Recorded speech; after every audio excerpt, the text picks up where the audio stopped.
চলে এসেছি ২৯শে জুলাই রাশিফল নিয়ে। যে যোগটা চলছে সেই যোগটা হচ্ছে গণ্ড যোগ। যারা জন্মগ্রহণ করবে তারা মেষ রাশি, ক্ষত্রিয় বর্ণ, নরগণ, অষ্টোত্তরী ও বিংশোত্তরী শুক্রের দশায় জন্মগ্রহণ করবে।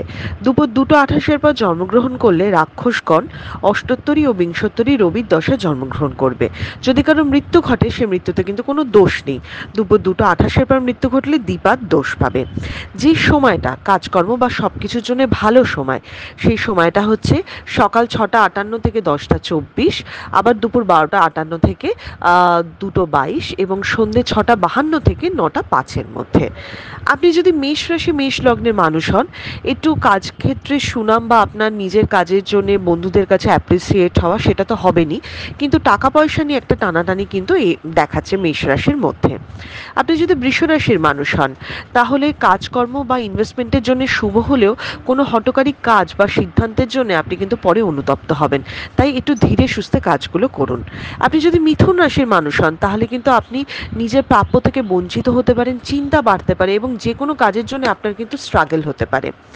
আপনি যদি কর্কট রাশির মানুষ হন, বাড়িতে নতুন লোক আসতে পারে, অতিথি আসতে পারে, নতুন কোনো বন্ধুবান্ধব বা সম্পর্কের সূত্রপাত হতে পারে, সেই সাথে অকারণ নানা রকম ঝামেলায় কিন্তু আপনি জড়িয়ে পড়তে পারেন। আপনি যদি সিংহ রাশির মানুষ হন, তো সন্তানের উন্নতি, সন্তানের স্টেবিলিটি দেখাচ্ছে এবং নিজের কর্মক্ষেত্রে নিজের আইডিয়া, নতুন আইডিয়া আপনাকে হেল্প করবে।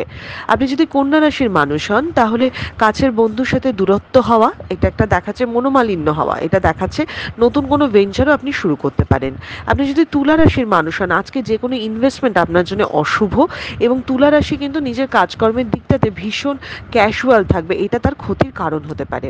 আপনি যদি বৃশ্চিক রাশির মানুষ হন, আজকে উৎসাহ থাকবে, নতুন অনেক এনার্জি নিয়ে কাজ করবেন, সেই সাথে অতিরিক্ত উৎসাহ বা আপনার কথাবার্তা আপনাকে অনেক ঝামেলায় ফেলবে। আপনি যদি ধনু রাশির মানুষ হন, ছোটোখাটো ভ্রমণ বা কাছের জায়গায় ঘোরার জায়গা দেখাচ্ছে, অনেক দিনের কোনো ইচ্ছে আপনার পূরণ হতে পারে। আপনি যদি মকর রাশির মানুষ হন, তাহলে মকর রাশির সুনাম বাড়বে, মকর রাশির যে কোনো ইনভেস্টমেন্ট আজকের দিনে শুভ এবং দিনটা স্টেবল কাটবে। আপনি যদি কুম্ভ রাশির মানুষ হন, মাথা যন্ত্রণা, ব্যাক পেন হওয়া, এই জায়গাটা প্রবলেম থাকবে এবং কুম্ভ রাশির ইনভেস্টমেন্ট আজকের দিনে ঠিকঠাক থাকবে।